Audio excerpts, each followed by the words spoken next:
ശ്രീ ഫൈസലിനെ പൊന്നാടണിയിക്കുന്നതിനോ എന്തെങ്കിലും സമ്മാനങ്ങൾ കൊടുക്കുന്നതിനൊക്കെയുള്ള സമയമാണ്. ഞാൻ ആരെയും പേരെടുത്ത് വിളിക്കുന്നില്ല, സ്നേഹത്തോടെ ക്ഷണിക്കുന്നു.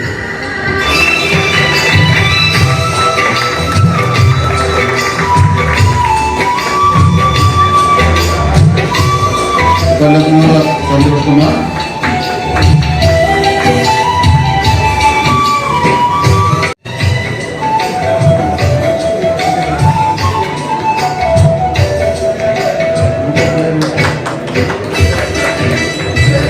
കെ വി സുരേന്ദ്രൻ,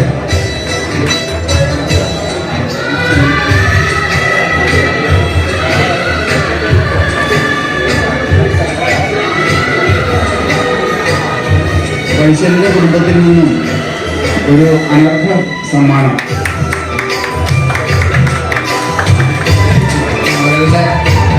മകളുടെ വീട്ടിൽ നിന്നുള്ള സമ്മാനമാണ്.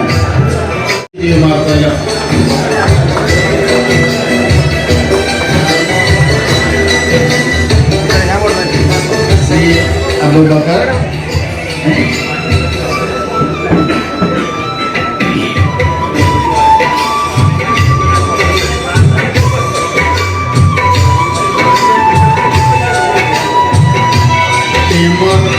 ശ്രീജയ്ക്ക് വേണ്ടി റിയാമോൾ ഒരു പുസ്തകമാണ് കൊടുക്കുന്നത്.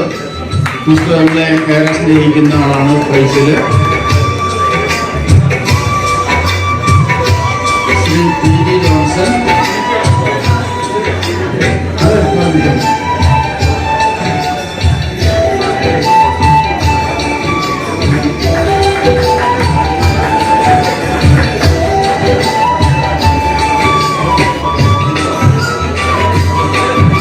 Shri P J Robert,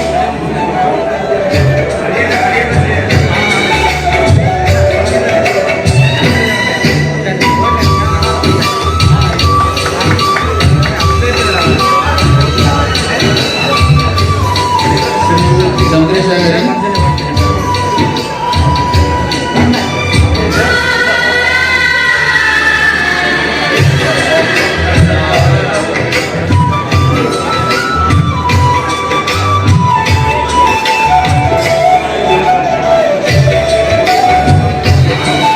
Shri Raju ബെഹറി,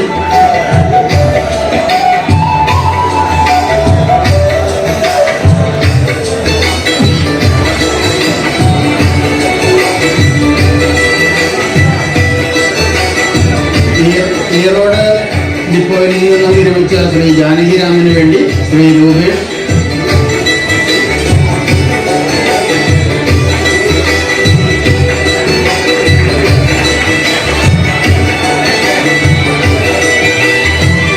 ലോകോപയിൽ Shri K C Sundaram,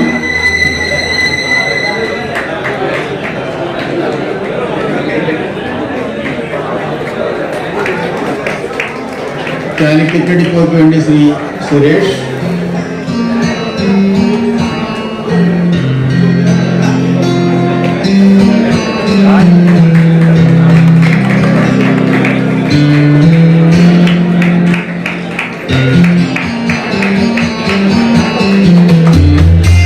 Calicut ഡിപ്പോയിലെ ശ്രീ പത്മനാഭൻ പപ്പേട്ടിന് നമ്മൾ സ്നേഹത്തോടെ വിളിക്കുന്ന പപ്പേട്ടിന് വേണ്ടി Shri Suresh, Shri N D John,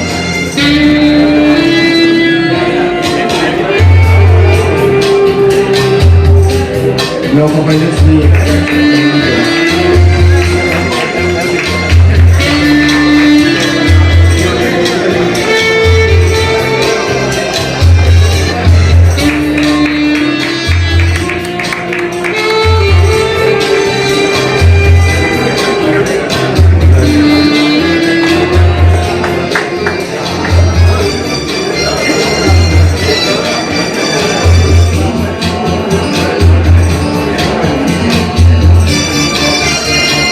Calicut ഡിപ്പോയിലെ ശ്രീ ശിവദാസൻ, റിട്ടയർഡ് ടീമർ ശ്രീ ശിവദാസൻ,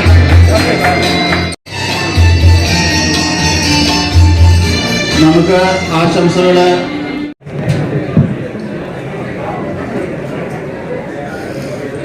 ബഹുമാന്യനായ അധ്യക്ഷൻ ശ്രീ എ വി പ്രകാശ്, ബഹുമാന്യനായ station manager Varghese Stephen sir, ഉന്നത്ര സാർ, 31-ന് റിട്ടയർ ചെയ്യുന്ന നമ്മുടെ പ്രിയങ്കരനായ ശ്രീ കെ എഫ് ഫൈസൽ, അദ്ദേഹത്തിൻ്റെ പ്രിയപത്നി, കുടുംബാംഗങ്ങൾ, സുഹൃത്തുക്കൾ, അതുപോലെ തന്നെ ഇവിടെ വന്നിരിക്കുന്ന മറ്റെല്ലാ സുഹൃത്തുക്കളെയും ഞാൻ ആദ്യമായി എൻ്റെ നമസ്കാരം അറിയിക്കുന്നു. എനിക്ക് ഓരോ 2-3 കാര്യങ്ങൾ ഇവിടെ പറയാനുണ്ട് ഫൈസലിനെ പറ്റി. ഏതാണ്ട് 25 വർഷങ്ങൾക്ക് മുൻപേ നമ്മൾ ഇവിടെ അന്നും ഗാർഡ്സിന്റെ സെന്റ് ഓഫ്, അന്ന് ഗാർഡ്സ് ആണ്, എന്നിട്ട് ട്രെയിൻ മാനേജറല്ല, ഗാർഡ്സിന്റെ സെന്റ് ഓഫ് നടത്താറുണ്ടായിരുന്നു. പക്ഷെ അതിന് ഒരു ഔപചാരികമായ ചടങ്ങ് നടത്തുമ്പോഴുള്ള ആദ്യം മുതൽ അവസാനം വരെ നിലനിർത്തേണ്ട ആ ശരിയായ രീതികൾ ഒരുപക്ഷെ അന്ന് ഫോളോ ചെയ്തിട്ട് ആദ്യം കുഴപ്പമില്ല, അന്നത്തെ സാഹചര്യം അതായിരുന്നു. അന്ന് ഞാനും ഇപ്പോൾ അവതാരകനായി ഇവിടെ നിൽക്കുന്ന കെ വി അനിൽകുമാറും, പ്രകാശ്, അതുപോലെ തന്നെ പുന്നത്ര സാറ്, സ്ഥിതിവികാര സാറ് എല്ലാവരും ഉണ്ട്. അപ്പോൾ യൂണിവേഴ്സിറ്റി യൂണിയൻ തലത്തിൽ വരെ കൗൺസിലറായി ഒക്കെ ഇരുന്ന കെ വി അനിൽകുമാർ, ഇന്നത്തെ അവതാരകൻ, പറഞ്ഞു നമുക്ക് ഈ പരിപാടി ഇങ്ങനെ കൊണ്ടുപോയാൽ പോരാ, മനോഹരമായി ഇത്തരം ചടങ്ങുകൾ നമുക്ക് കൊണ്ടുപോകണമെന്ന് പറഞ്ഞു. ഞങ്ങളെല്ലാവരും ആലോചിച്ചു. അങ്ങനെ ക്രമേണ വായനാശീലമുള്ള, ആഴത്തിൽ വായിക്കുന്ന അവതാരകൻ എന്ന നിലയ്ക്ക്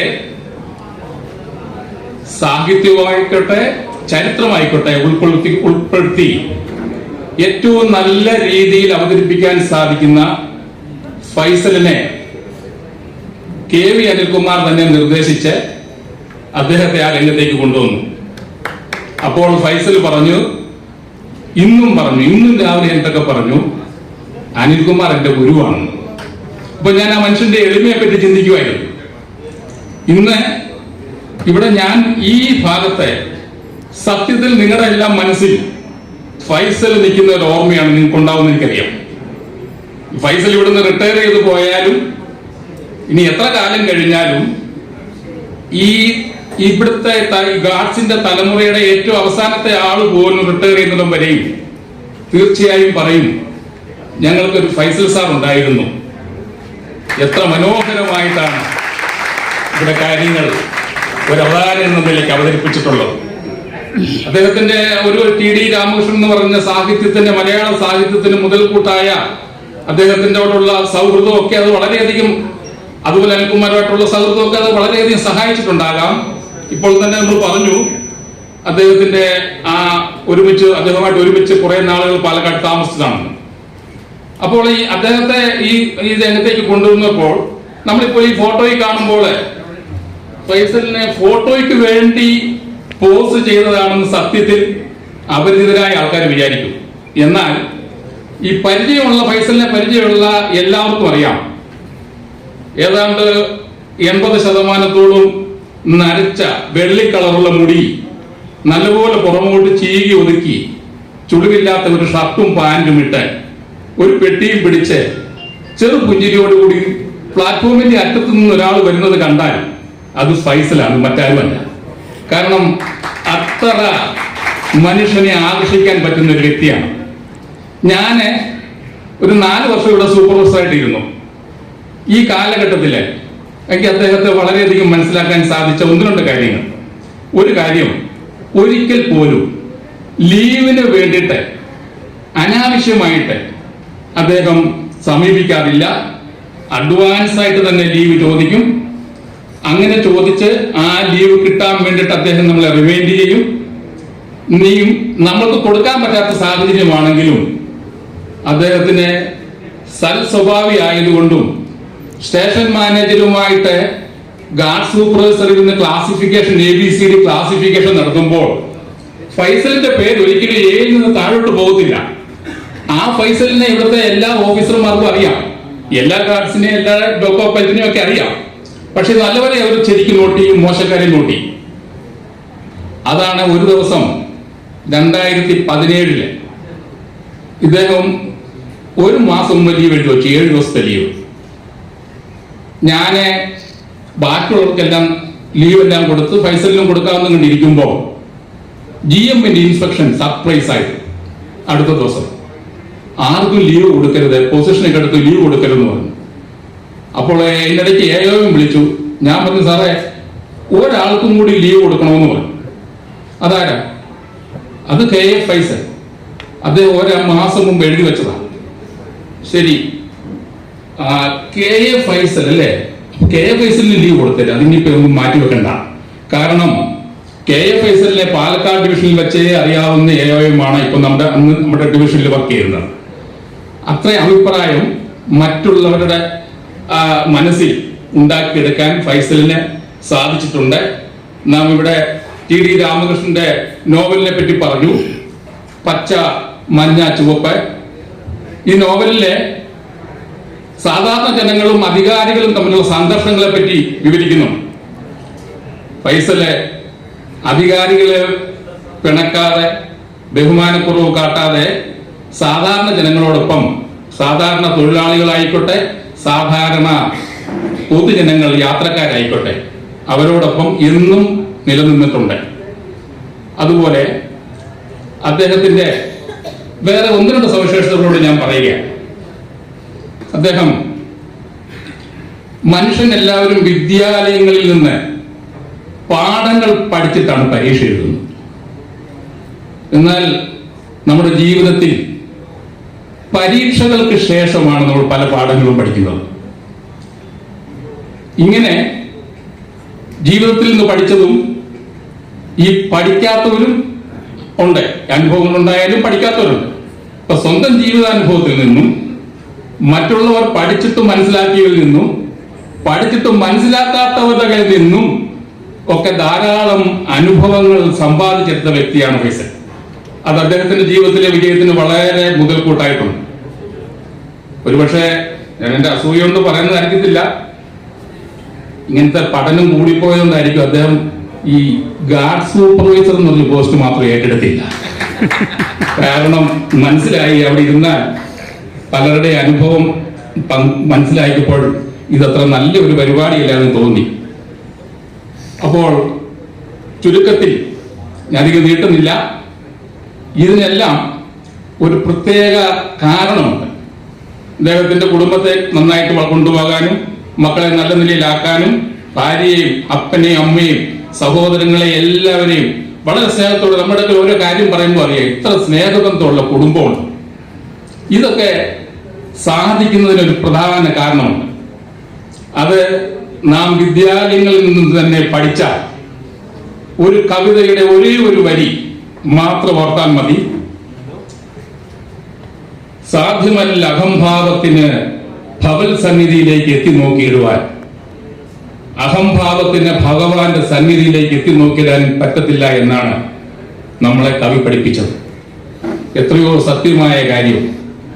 ജീവിതത്തിൽ ഒരിക്കൽ പോലും ഈ ഏതാണ്ട് 10-30 വർഷത്തെ പരിചയത്തിനിടയ്ക്ക് ഒരിക്കൽ പോലും അഹംഭാവം എന്നൊരു അതിന്റെ ഒരു കണിക നമുക്ക് അദ്ദേഹത്തിൽ കാണാൻ സാധിച്ചിട്ടില്ല.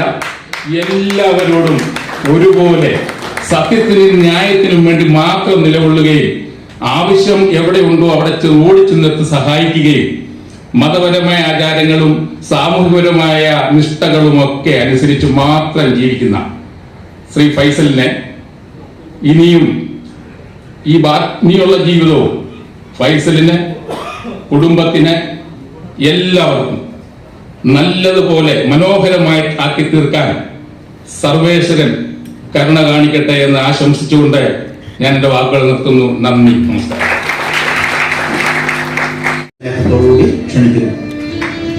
കുറെ കാലം മുന്നേ ചെയ്തൊരു കാര്യമാണ്. അപ്പോൾ അത് നമ്മുടെ ഫൈസൽ സാറിന് വേണ്ടി എൻ്റെ ഒരു ചെറിയൊരു ഗിഫ്റ്റ് ആയിട്ട് കൊടുക്കുകയാണ്. The respected SMR and guard supervisor പുന്നപ്പർ സാർ, ഇന്നത്തെ പ്രധാന താരമായ ഫൈസൽ സാർ, ഫൈസൽ സാറിൻ്റെ പത്നി, my senior guard train manager and my friends. ഈ ഫൈസൽ സാറിനെ പറ്റി നമുക്ക് പറയുകയാണെങ്കിൽ നമുക്ക് ഫൈസൽ മലയാള സിനിമയിൽ നമുക്ക് ആകെ ഒരു ഇക്കയുള്ളൂ, അത് മമ്മൂക്കയാണ്. അതുപോലെ നമുക്ക് AR പോലെ ആകെ ഒരു ഇക്കുള്ളത് ഫൈസലിക്കയാണ്. അദ്ദേഹത്തിൻ്റെ പറ്റി പറയുകയാണെങ്കിൽ അദ്ദേഹത്തിനെ നമ്മൾ വളരെ ഇത്രയും ജെന്റിൽമാനായ ഒരു ഗാർഡ് ഇപ്പോൾ ട്രെയിൻ മാനേജർ ഇപ്പോൾ അദ്ദേഹത്തിന് ഞാൻ റെയിൽവേയിലേക്ക് വരുന്ന സമയത്ത് നമുക്ക് അദ്ദേഹത്തിൻ്റെ ആ പക്വതയാർന്ന ആ വർക്കിങ്ങിൻ്റെ ക്ലാരിറ്റിയും ആ പെരുമാറ്റവുമാണ് നമ്മളതിനെ ആശ്ചര്യപ്പെടുത്തുന്നത്. പിന്നീട് അദ്ദേഹത്തിന് മെയിൻ അദ്ദേഹത്തെ നമുക്ക് തിരിച്ചറിയാൻ കഴിയുന്നത് പല റിട്ടയർമെന്റ് ഫംഗ്ഷനിലാണ്. ആ റിട്ടയർമെന്റ് ഫംഗ്ഷനിൽ അദ്ദേഹത്തിൻ്റെ ആ നോളേജ്, അദ്ദേഹത്തിൻ്റെ വായിച്ച നോളേജാണ്. അദ്ദേഹത്തിൻ്റെ ആ കവിതകളിൽ സാറ് പറയും, റോബർട്ടോ പറഞ്ഞ പോലെ ആ അഗ്നിജ്വാലങ്ങളിൽ നിന്നും തീജ്വാലങ്ങളിൽ നിന്നും ഊറ്റി വിരിഞ്ഞ ആ മഹാജ്ഞാനി എന്നൊക്കെ പറയുമ്പോൾ അന്ന് അവിടെ റിട്ടയർമെന്റ് ആയിരിക്കുന്ന ആ ആള് വിചാരിക്കും, ഞാൻ ഇത്രയും വലിയ പുലിയായിരുന്നു. അപ്പോൾ ആൾ കൂടെ ഇരിക്കുന്ന ആൾ പത്നിയും വിചാരിക്കും, ഓ ആള് ഭയങ്കര കേട്ടോ. അപ്പോൾ അങ്ങനെ നമ്മൾ ഞെട്ടിക്കുകയാണ്. ആ പ്രസംഗത്തിലൂടെ നമ്മളെ നമ്മുടെ രോമങ്ങളെല്ലാം എണീറ്റ് നിൽക്കും. അത്രയും വളരെ സ്പഷ്ടമായ ആ മലയാളത്തിന്റെ വാക്കുകൾ കൊണ്ട് നമ്മളെ അന്മാനമാടിയ ഒരു മഹാവ്യക്തിയാണ് നമ്മുടെ ഫൈസൽ സാർ. ആ വ്യക്തിക്കും അയാളുടെ പെരുമാറ്റത്തിനും നമ്മളെ കൂടെ നയിച്ചത് അയാളുടെ പ്രത്യേക കുടുംബം തന്നെയാണ്. നല്ലൊരു കുടുംബത്തിൽ നമുക്ക് മെയിൻറ്റെയിൻ ചെയ്യാൻ പറ്റിയാലേ നമ്മുടെ ജോലിയിലും നമുക്ക് അതിൻ്റെ ക്വാളിറ്റി കാണിക്കാൻ പറ്റുള്ളൂ. അതിന് പ്രത്യേക നന്ദി ആ കുടുംബത്തോട് നമ്മൾ പറയേണ്ടതാണ്.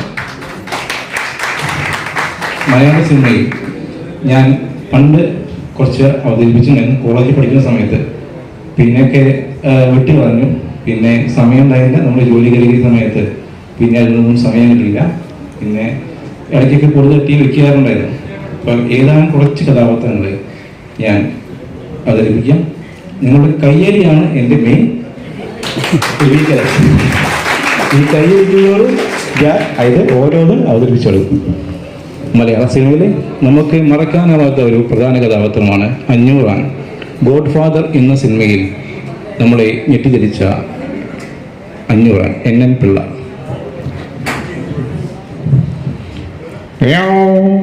എന്റെ ഭാര്യ, എന്റെ ലക്ഷ്മി, ഈ വീഞ്ഞ് വന്ന് കണ്ണ് പിഴഞ്ഞു പിഴഞ്ഞു വയ്ക്കാൻ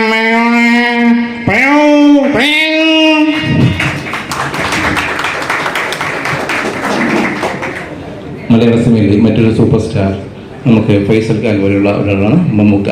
മമ്മൂക്കാനെ നമുക്ക് ഒരു വടക്കൻ വീരഗാഥ സിനിമയിൽ ഇങ്ങനെ നോക്കാം.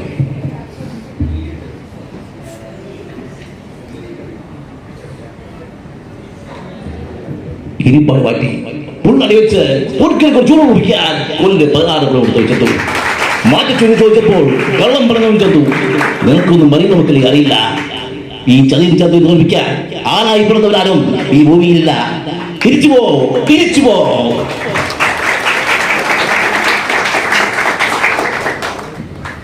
മലയാള സിനിമയിലെ മറ്റൊരു സൂപ്പർ സ്റ്റാറാണ് സുരേഷ് ഗോപി.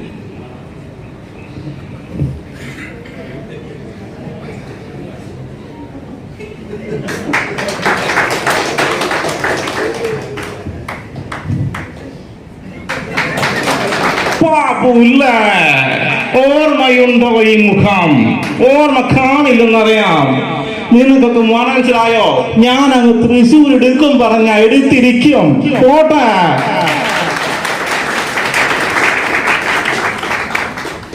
ഇനി ലാസ്റ്റ് ഒരു കഥാപാത്രമാണ് മോഹൻലാൽ. ഈ മോഹൻലാൽ പഴയ സിനിമകളിൽ കിലുക്കം, അതുപോലെ വന്ദനം, ചിത്രം എന്ന സിനിമകളിലെ സൗണ്ടും ഇപ്പോഴുള്ള സൗണ്ടും വളരെ ഡിഫറെൻ്റ് ആണ്. പഴയ സൗണ്ട് വളരെ നമുക്ക് ശ്രദ്ധിക്കാം, വ്യക്തമായി ശ്രദ്ധിക്കണേ.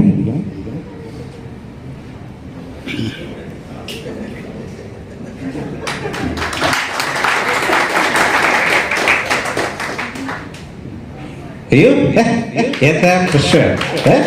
അവിടെ പ്രഷർ, ഇവിടെ പ്രഷർ, എന്തൊക്കെ പറിച്ച് പറ്റിക്ക അല്ലേ? കൊച്ചു കളി. ഒരു ദൈവത്തെ ആഹാരത്തിന് വഴി പറ്റിയപ്പോ ഒരു സ്കോച്ച് കഴിച്ചതുള്ളൂ. വേറെ പ്രശ്നമില്ല. കൊച്ചു കളി.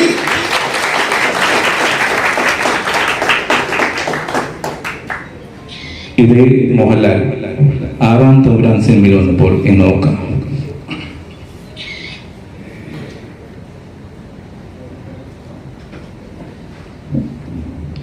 സംഗീതം അറിയത്തോറും ബഹാസ് അകലത്തോടും ബഹാസ് അലഞ്ഞിട്ടുണ്ട് ഒരു പട ഒരു നാൾ യമുനയുടെ കരയിൽ നക്ഷത്രം എണ്ണിക്കുന്നവരെ ഒരു വെളിപ്പാട് തുറന്നു. എന്തത് ഹിന്ദുസ്ഥാനി സംഗീതം പഠിക്കുന്നത് ചെന്നു പെട്ടത് ഒരു സിംഹത്തിന്റെ പടയിൽ. പേര് ഉസ്താദ് ബാദ്ഷാ. ആവശ്യം അറിയിച്ചപ്പോ ദക്ഷിണ വയ്ക്കാൻ പറഞ്ഞു. ഈ ഒരു തന്റെ ഓട്ടക്കിശയില് എത്തിട്ട് ഒത്തുമില്ല. സംഗീതത്തിന്റെ ആദ്യാക്ഷരം പഠിപ്പിച്ചത് അമ്മയെ മനസ്സിൽ ധരിച്ച് ദർബാർ രാഗത്തിൽ ഒരു കാച്ചി മുഴുവൻ സമ്മതിച്ചില്ല. ഇങ്ങനെ ചേർത്ത് പിടിച്ചോണ്ട് പറഞ്ഞു, സബി സബറോ കി ജിന്ദഗി ജോ ഖതം നഹീ ഹോ ജാതി ശംഭോ മഹാദേവ.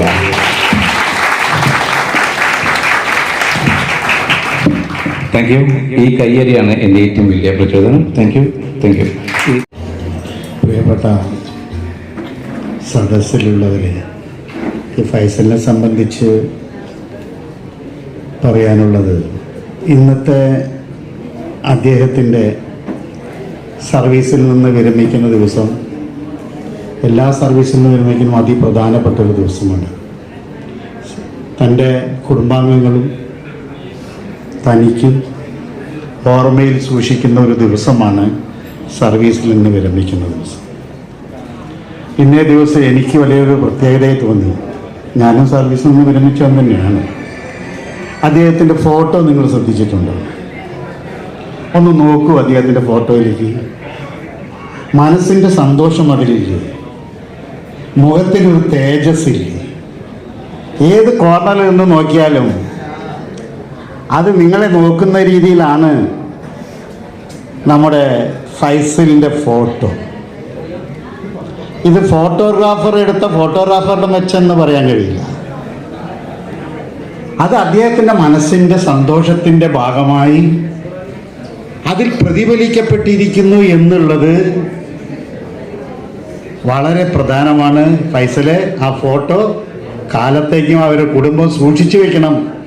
എനിക്ക് പോലും അങ്ങനെ ഒരു ഫോട്ടോ എടുക്കാൻ കഴിഞ്ഞിട്ടില്ല എന്നുള്ളത് കൊണ്ട് തന്നെ ഞാനത് ഓർമ്മിച്ചുള്ളൂ.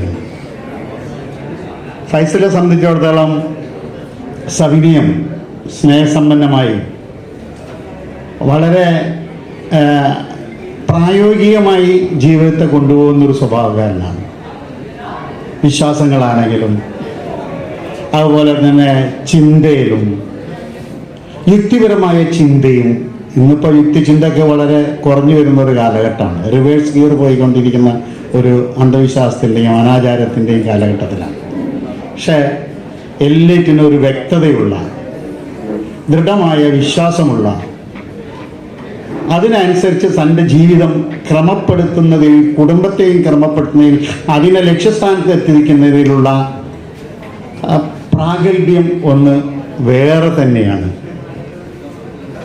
തന്നിൽ നിന്ന് വ്യത്യസ്തമായ ആൾക്കാരെ, അയാളുടെ കർമ്മപദം അതാണ്, ആ കർമ്മപദത്തെ സ്വീകരിക്കുന്നതിനും തൻ്റെ കർമ്മപദത്തെ തനിക്ക് ബോധ്യമായി ആ കർമ്മപദത്തെ രൂപപ്പെടുത്തുന്നതിനുള്ള ഒരു ശേഷി, അത് ഒരു അസാധാരണമായ ഒരു കഴിവാണത്. ഞാനത് പൊക്കി പറയുന്നല്ല ഇവിടെ പറഞ്ഞിരിക്കുന്ന മാതിരി. അത് നമ്മൾ മനസ്സിലാക്കേണ്ട ഒരു പാഠമാണ്. ഫൈസലിൽ നിന്ന് അങ്ങനെ പലതും രൂപപ്പെടുന്നതിൽ, ചിലതെല്ലാം മനസ്സിലാക്കുന്നതിൽ കഴിഞ്ഞിട്ടുണ്ട് എന്നുള്ളത് അതിപ്രധാനമാണ്.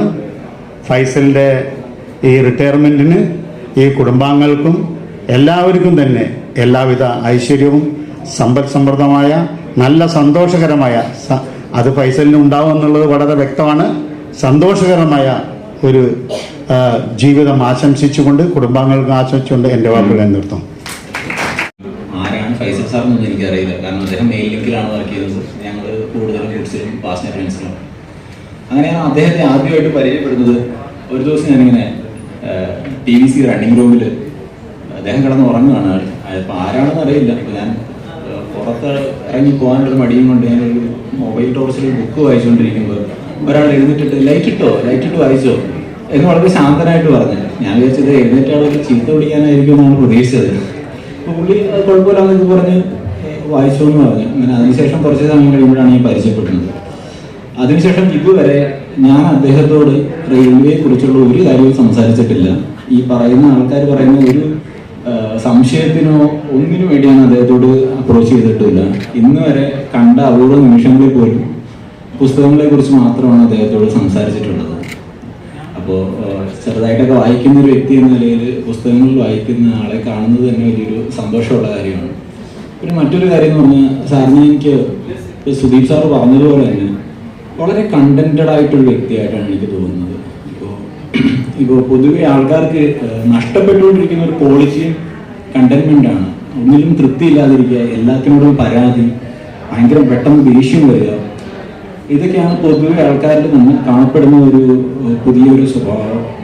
പക്ഷെ ഇദ്ദേഹത്തിൽ നിന്ന് ഞാൻ ഇപ്പോൾ നോക്കിയാലും പുള്ളി ഇതുവരെ എനിക്ക് റെയിൽവേയെ കുറിച്ചൊരു കംപ്ലൈൻറ്റ് എന്നോട് പറഞ്ഞിട്ടില്ല, അല്ലെങ്കിൽ സിസ്റ്റത്തിൻ്റെ എന്തെങ്കിലും പ്രശ്നങ്ങൾ, ജോലിയുടെ മടുപ്പ്, ഇവ ഒരു കാര്യം എന്നോട് ഇന്നേവരെ പറയുകയോ ആരോടെങ്കിലും സംസാരിച്ചിരിക്കുന്ന പോലും കണ്ടിട്ടില്ല. എപ്പോഴും വളരെ സംതൃപ്തനായി ശാന്തനായി പുഞ്ചിരിയോടെ ലളിതമായി സംസാരിക്കുന്ന ഒരു വ്യക്തിയായിട്ടാണ് തോന്നിയിട്ടുള്ളത്. അത് ഇദ്ദേഹത്തിൽ നിന്ന് ഞാൻ ഉൾക്കൊള്ളുന്ന ഒരു ക്യാരക്ടർ അതാണ്.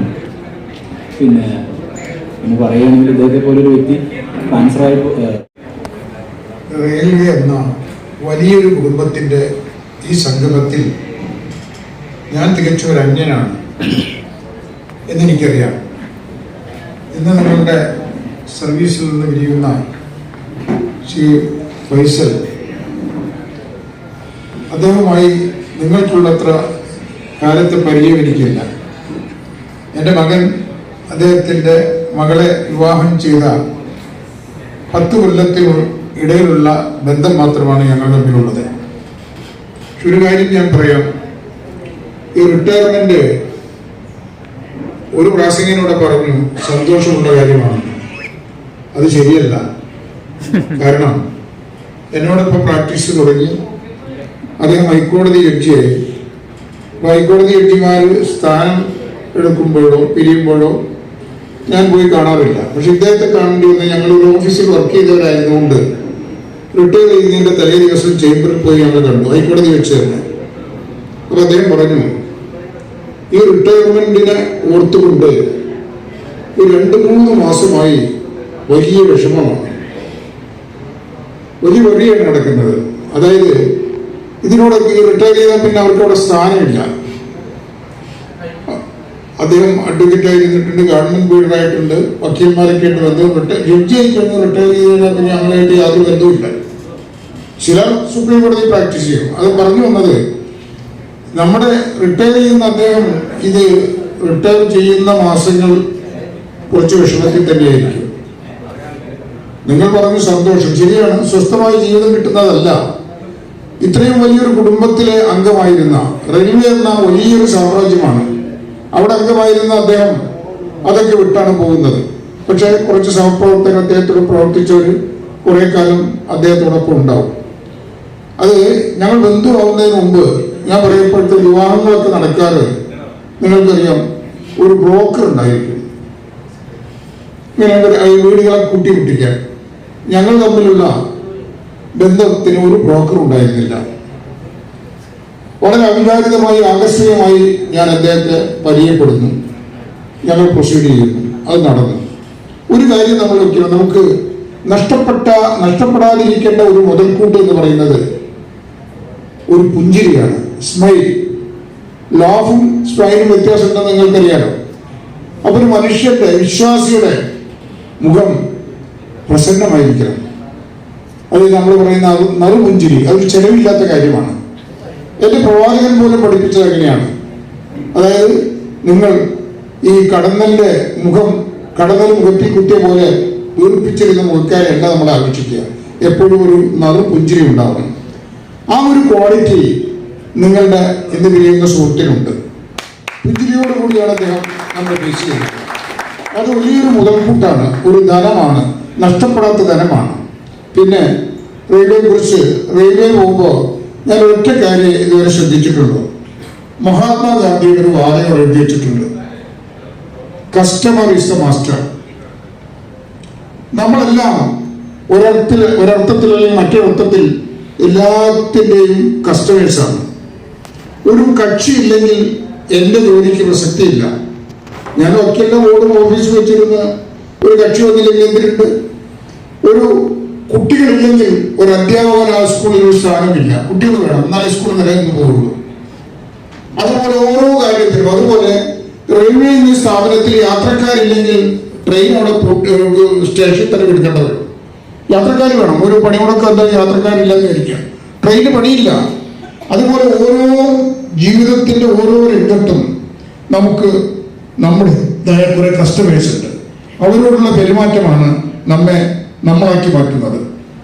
ഇപ്പോൾ ഇത് തന്നെ ഇപ്പോൾ പലതും പറഞ്ഞു കഴിഞ്ഞ അനുഭവം ഒന്നും എനിക്ക് പങ്കുവയ്ക്കാറില്ലെങ്കിലും ഓരോരുത്തരുടെ മനസ്സിൽ തട്ടിയ കാര്യങ്ങളാണ് ഇതുവരെ പറഞ്ഞത്. അതിൽ എനിക്ക് ഇങ്ങനെ ഒരു പങ്കു തന്നു. തീർച്ചയായിട്ടും അദ്ദേഹത്തിനുള്ള ഈ സ്വഭാവത്തിൻ്റെ ഒരു മഹിമ, അല്ലെങ്കിൽ ആ ട്രെയിനിങ് കിട്ടിയത് അദ്ദേഹത്തിൻ്റെ പിതാവിന് അധ്യാപകനായിരുന്നു. നമ്മുടെ സമൂഹത്തിൽ ഒന്ന് തെരഞ്ഞു നോക്കിയാൽ കാണാം, മിക്കവാറും അധ്യാപകരുടെ മക്കളൊക്കെ ഒരുവിധം നല്ല പെരുമാറ്റം അവർക്കുണ്ടാകും. പക്ഷെ ഇപ്പോഴത്തെ കാര്യങ്ങളൊക്കെ മാറി. ഇപ്പം അധ്യാപകർ തന്നെ പല ടെൻഷനും അഹങ്കാരികളോട്ട് മാറുകയാണ്. ഈയിടെ ശാരദക്കുട്ടി ഒരു ലേഖനം എഴുതി. അവരുടെ മകളുമായിട്ട് പ്രോഗ്രസ് റിപ്പോർട്ടിന് വേണ്ടി പ്രിൻസിപ്പലിനെ വിളിച്ചില്ലാണ്. മകളും ഉണ്ടായിരുന്നു. മകളെക്കുറിച്ചൊരു ആവശ്യമില്ലാത്ത ഒരു കമൻറ്റ് ഈ പ്രിൻസിപ്പൽ നടത്തുകയാണ്. ഇവരെല്ലാവരെയും ആകർഷിക്കുന്ന യാതൊരു നടത്തക്കാരും വാസ്തവത്തിൽ അതൊന്നുമില്ല. ആ കുട്ടി അങ്ങനെയല്ല. അതും കുമ്പിട്ട് കരഞ്ഞു, ഈ ടീച്ചറും കരഞ്ഞു. എന്നിട്ട് ആ ഒരു ചെറിയ കഥ അവിടെ അവതരിപ്പിക്കുകയാണ്. കഥ എന്ന് പറയുന്നത്, ഒരു സമൂഹത്തിൽ മക്കളുടെ വികൃതി, സ്കൂളിൽ വളരെ വികൃതി കാണിച്ച് മകൻ അച്ഛൻ്റെ അടുത്ത് വന്നപ്പോൾ ഒരുപാട് ശാസിച്ചു. അങ്ങനെയല്ല വേണ്ടത്. അങ്ങനെ അയാൾ ചോദിച്ചു. ഇത് പറഞ്ഞിട്ട് കുറേ നേരം മകൻ മാറിയിരുന്നു. അച്ഛൻ അത് വീക്ഷിച്ചുകൊണ്ടിരിക്കുകയായിരുന്നു. എന്നിട്ട് കുറച്ച് കഴിഞ്ഞപ്പോൾ അച്ഛൻ പറഞ്ഞു, നീ ആ പയ്യന്റെ സ്വഭാവത്തെക്കുറിച്ച് എന്ത് പറയുന്നു? എന്താണ്? അവൻ പറഞ്ഞു, അച്ഛൻ എനിക്ക് തോന്നിയത് ഒരു പരമചറ്റിയാണെന്ന്. അതിൻ്റെ വാദം ഉപയോഗിച്ച് ആ പെരുമാറ്റം പരമചറ്റിയാണെന്ന്. അപ്പോൾ അവർ റിയലൈസ് ചെയ്തു. അച്ഛൻ മകന്റെ അടുത്തേക്ക് വിളിച്ചു. അപ്പോൾ സമാധാനത്തിന്റെ പ്രാവുകൾ പറന്നുപോയി എന്നൊക്കെയാണ്. അതുപോലെ ഒരു കരുതൽ എല്ലാ രംഗത്തും നമുക്ക് വേണം. ആ കരുതലോടുകൂടി ജീവിക്കുമ്പോഴാണ് ജീവിതം അന്വർത്ഥമാകുന്നത്. ഏതായാലും ശേഷിച്ച ഈ റിട്ടയർമെന്റ് ജീവിതം അദ്ദേഹത്തിന് പലതും ചെയ്യാൻ കഴിയും. നിങ്ങളിൽ നിന്ന് വിട്ടുപോയിട്ടില്ല. നിങ്ങൾക്ക് നിങ്ങളുടേതായ അദ്ദേഹത്തിൻ്റെ സേവനങ്ങൾ ഉണ്ടാവും. മാത്രമല്ല ഈ ഏറ്റവും കൂടുതൽ സമയം കിട്ടുന്ന അവസരമാണിപ്പോൾ. അത് അദ്ദേഹം ഉപയോഗിക്കട്ടെ. അദ്ദേഹത്തിന് ദീർഘായുസ്സും സന്തുഷ്ടമായ ഒരു ജീവിതവും നേർന്നുകൊണ്ട് എൻ്റെ ഈ ചെറിയ വാക്കുകൾ അവസാനിപ്പിക്കുന്നു. നന്ദി, നമസ്കാരം.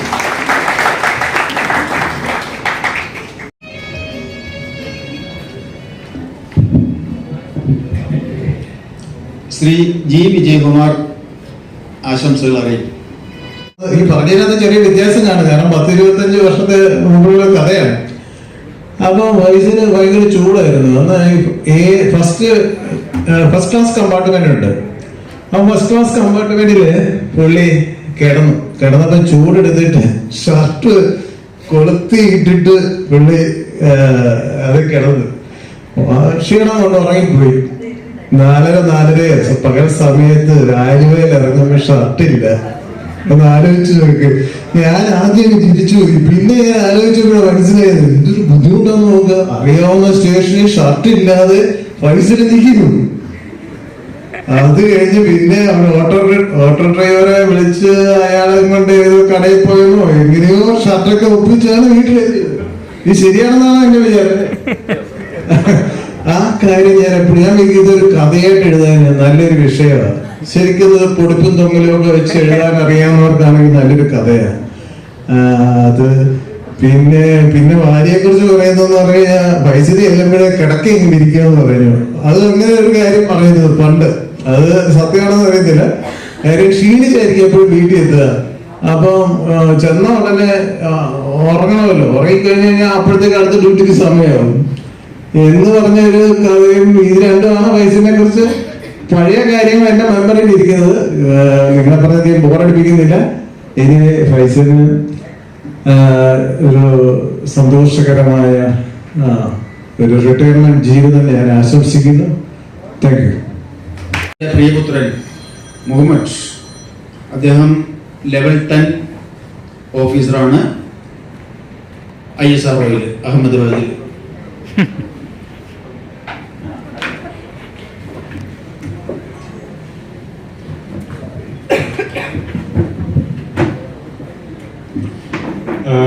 വേദിയിലിരിക്കുന്ന വിശിഷ്ടാതിഥികളെ, ഏറ്റവും പ്രിയപ്പെട്ട വാപ്പച്ചി, മറ്റ് റെയിൽവേ സുഹൃത്തുക്കൾ, കുടുംബാംഗങ്ങൾ, എല്ലാവർക്കും നമസ്കാരം. ആദ്യം തന്നെ എനിക്ക് പറയാനുള്ളത് ഒരു നന്ദിയാണ്. 20 വയസ്സുള്ള ചെറുപ്പക്കാരനായ KA ഫൈസൽ എന്ന കോളേജ് വിദ്യാർത്ഥിയെ ഇത്രയും പക്വതയുള്ള ഒരു കുടുംബനാഥനും സുഹൃത്തും ഒക്കെ ആക്കി മാറ്റിയ ഇന്ത്യൻ റെയിൽവേയോടാണത്.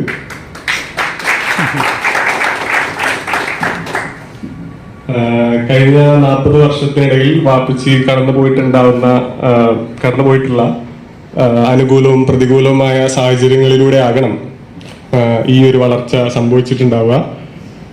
ഈ ഒരു യാത്രയിൽ ഒരുപാട് സുഹൃത്തുക്കളും സഹപ്രവർത്തകരും അതിനുപരി കുടുംബവും വാപ്പച്ചിയുടെ കൂടെ തന്നെ ഉണ്ടായിരുന്നു. അങ്ങനെ നോക്കുമ്പോൾ റെയിൽവേയും അതുമായി ബന്ധപ്പെട്ട എല്ലാവരും വാപ്പച്ചിയുടെ ജീവിതത്തിൽ വലിയൊരു പങ്ക് തന്നെ വഹിച്ചിട്ടുണ്ട്. ഞാൻ ഈ അടുത്താണ് ഒരു ഗവൺമെന്റ് സർവീസിൽ പ്രവേശിച്ചത്. ഇപ്പോൾ തിരിഞ്ഞു നോക്കുമ്പോൾ വാപ്പച്ചിയുടെ ചില കാര്യങ്ങൾ എൻ്റെ ജീവിതത്തിൽ ഇൻഫ്ലുവൻസ് ചെയ്യുന്നതായിട്ട് എനിക്ക് തോന്നിയിട്ടുണ്ട്. അതിൽ അധികം ദീർഘിപ്പിക്കാതെ അതിലൊരു കാര്യം ഞാനിവിടെ ഷെയർ ചെയ്യാം. എൻ്റെ ചെറുപ്പത്തിൽ വാപ്പച്ചിയുടെ ഈ റെയിൽവേയിലെ ജോലി എത്ര നല്ല ജോലിയാണ് എന്നായിരുന്നു എനിക്ക് തോന്നിയിരുന്നത്. ഒരുപാട് യാത്രയൊക്കെ ചെയ്യാനുള്ള ഒരു അവസരമുള്ളത്. പക്ഷെ പിന്നീടാണ്, കുറച്ച് വലുതായപ്പോഴാണ് ഈ ജോലിയുടെ ഒരു പ്രാക്ടിക്കൽ സൈഡ് ഞാൻ മനസ്സിലാക്കിയത്. നേരാവണ്ണം ഉറക്കം ഇല്ലാതെയുള്ള പോക്കും വരവും, അതുപോലെ തന്നെ ഒരു നീണ്ട ട്രെയിനിന്റെ ഇങ്ങേയറ്റത്ത് ഒറ്റയ്ക്കിരുന്ന് രാത്രിയിൽ കാട്ടിലൂടെയും മറ്റുള്ള യാത്രയും, അത്ര വൃത്തിയൊന്നുമില്ലാത്ത റെയിൽ ട്രാക്കും പരിസരവും എല്ലാം ഈ ജോലിയുടെ ഒരു ഭാഗമായിരുന്നു. പക്ഷേ ബാക്കിയുള്ളവരെല്ലാവരും പറഞ്ഞ പോലെ തന്നെ ഇതിനോടെല്ലാത്തിനും ഒരു പോസിറ്റീവായ കാഴ്ചപ്പാടായിരുന്നു വാപ്പച്ചിക്ക് ഉണ്ടായിരുന്നത്. രാത്രിയിലെ ഒറ്റയ്ക്കുള്ള യാത്രകളൊക്കെ സ്വന്തം ചിന്തകളിൽ മുഴുകാനും അതുപോലെ തന്നെ വായിക്കാനും എഴുതാനും ഒക്കെ ആയിരുന്നു വാപ്പച്ചി ചിലവഴിച്ചിരുന്നത്. ഇത് എൻ്റെ ജീവിതത്തിൽ പലപ്പോഴേ എനിക്ക് ഒരുപാട് ഇൻഫ്ലുവൻസ് ചെയ്തതായിട്ട് തോന്നിയിട്ടുണ്ട്. എങ്ങനെ സ്വന്തം ജോലി ഇഷ്ടപ്പെട്ടും ആസ്വദിച്ചും ചെയ്യാം എന്നുള്ള ഒരു പോസിറ്റീവ് കാഴ്ചപ്പാട് എനിക്ക് ഒരുപാട് ഹെൽപ്പ് ചെയ്തതായിട്ട് തോന്നിയിട്ടുണ്ട്. അങ്ങനെ ഞാനിതിനെ കാണുന്നത് ഒരു 40 വർഷം നീണ്ട ട്രെയിൻ യാത്ര എത്തി നിൽക്കുന്ന ഒരു ബ്യൂട്ടിഫുൾ ഡെസ്റ്റിനേഷൻ ആയിട്ടാണ് ഈ ഒരു റിട്ടയർമെന്റിന് ഞാൻ കാണുന്നത്. വാപ്പച്ചിക്ക് ഇഷ്ടമുള്ള കാര്യങ്ങൾക്ക് കൂടുതൽ മുൻതൂക്കം നൽകി മുന്നോട്ട് പോകാനുള്ള ഒരു അവസരം, ഇഷ്ടം പോലെ വായിക്കാനും എഴുതാനും കൃഷി ചെയ്യാനും സിനിമകൾ കാണാനും കൂട്ടുകാരൊത്ത് സൊറ പറയാനും അതുപോലെ തന്നെ ഇഷ്ടമുള്ള സ്ഥലങ്ങളിൽ ഉമ്മച്ചിയോട് കൂടെയും അല്ലാതെയും യാത്രയൊക്കെ ചെയ്യാനും ഒക്കെ പറ്റുന്ന ഒരു സെക്കൻഡ് ഇന്നിങ്സ്, ലൈഫിലെ ഒരു സെക്കൻഡ് ഇന്നിങ്സ് ആയിട്ടാണ് ഞാൻ ഇതിനെ കാണുന്നത്. ഇതിനെല്ലാം വാപ്പച്ചി കഴിയട്ടെ എന്ന് ഞാൻ ആശംസിക്കുന്നു. അതിനോടുകൂടി തന്നെ എല്ലാത്തിനും ഉപരിയായിട്ട് കുറെ സമയം അങ്ങനെ വീട്ടിൽ വെറുതെ ഇരിക്കാനും കഴിയട്ടെ എന്ന് ഞാൻ ആശംസിക്കുന്നു. നന്ദി. എനിക്ക് സത്യം പറഞ്ഞാൽ കോമ്പിയറിങ്ങിനേക്കാളൊക്കെ ഇഷ്ടം പ്രസംഗിക്കുന്നതാണ്. കാരണം വളരെ ചെറുപ്പത്തിലേ തുടങ്ങിയ പരിപാടിയാണ് ഈ മൈക്രോഫോണുമായിട്ടുള്ള സ്നേഹം. എന്തായാലും എൻ്റെ സഹോദരതുല്യനായ ഫൈസലിനെ മറുവാക്കുകൾക്കായി സ്നേഹത്തോടെ ക്ഷണിക്കുന്നു. വേദിയിലും സദസ്സിലും ഇരിക്കുന്ന ആദരണീയരായ വ്യക്തികളെ, പ്രിയ സ്നേഹിതരെ, സഹോദരി സഹോദരന്മാരെ, ബന്ധുജനങ്ങളെ, സത്യത്തിൽ നിങ്ങളോട് എനിക്ക് പറയാനുള്ളത് അതിൻ്റെ ആകത്തുക രണ്ടക്ഷരമുള്ള ഒരേ ഒരു വാക്കാണ്. നന്ദി എന്നതാണ് ആ വാക്ക്. എന്നെ ഇവിടെ ഇതുപോലെ നിർത്താൻ അതിന് സാധ്യമാക്കിയ സർവശക്തനോട്, അള്ളാഹുവിനോട് ആദ്യമായി നന്ദി. എൻ്റെ മാതാപിതാക്കൾ 28 വയസ്സ് മുതൽ എനിക്ക് 2 മാതാവും 2 പിതാവുമാണുള്ളത്. അവരോട് അവർ നൽകിയ സ്നേഹത്തിന്, സാന്ത്വനത്തിന്, ശാസനയ്ക്ക്, എല്ലാത്തിനും നന്ദി. എന്നെ ഞാനാക്കിയ, ഞാൻ ആഗ്രഹിച്ചതും അതിലേറെയും എനിക്ക് നൽകിയ എൻ്റെ മഹത്തായ സ്ഥാപനത്തിന്, റെയിൽവേക്ക് പ്രത്യേകം നന്ദി. എൻ്റെ സുഹൃത്തുക്കൾ, എന്നെ ചേർത്ത് പിടിച്ച എൻ്റെ സഹപ്രവർത്തകർ, ബന്ധുജനങ്ങൾ, എല്ലാവർക്കും പ്രത്യേകം നന്ദി. പിന്നിലെ ഒരു ട്രെയിനിൻ്റെ പിറകിലെ എൻ്റെ കടമകൾ പൂർണ്ണമാക്കിയ, അതിലെ കുറവുകൾ നികത്തിയ മുൻപിലെ ലോക്കോ പൈലറ്റുമാർ, അസിസ്റ്റന്റ് ലോക്കോ പൈലറ്റുമാർ, എല്ലാവർക്കും നന്ദി. എൻ്റെ റെയിൽവേ ജീവിതം ആരംഭിക്കുന്നത് 1985 ഒക്ടോബർ 7-ാം തീയതിയാണ്. ഈ 39 വർഷവും 7 മാസവും 25 ദിവസവും എൻ്റെ ജീവിതത്തിലെ ഏറ്റവും പ്രധാനപ്പെട്ടതെന്ന് നിങ്ങൾക്കറിയാം. അതിൽ എൻ്റെ ഗുഡ്സ് പീരീഡാണ് ഞാൻ ഏറ്റവും അധികം ആസ്വദിച്ചതും ഉപയോഗപ്പെടുത്തിയതും അനുഭവ സമ്പത്ത് നിറഞ്ഞതും. എൻ്റെ ജീവിതത്തിലെ റെയിൽവേ സർവീസിൽ ലെവൽ ക്രോസ് ആക്സിഡൻറ്റുകളും ഡീറെയിൽമെൻറ്റുകളും മറ്റ് കാഷ്വാലിറ്റികളും എല്ലാം സംഭവിച്ചിട്ടെങ്കിലും അതെല്ലാം കുഴപ്പങ്ങളില്ലാതെ തരണം ചെയ്യാൻ എനിക്ക് സാധിച്ചു എന്നതിൽ ഞാൻ സർവശക്തനോട് നന്ദി പറയുന്നു. എൻ്റെ ജോലി സത്യത്തിൽ അതെൻ്റെ പിതാവിൻ്റെ ദാനമാണ് എന്ന് വേണമെങ്കിൽ പറയാം. പത്രം വായിക്കുന്ന, അത് കമ്പോട് കമ്പ് വായിക്കുന്ന ഒരു പിതാവ് എനിക്കുണ്ടായതാണ് അതിലെ ഏറ്റവും പ്രധാനപ്പെട്ട കാര്യം.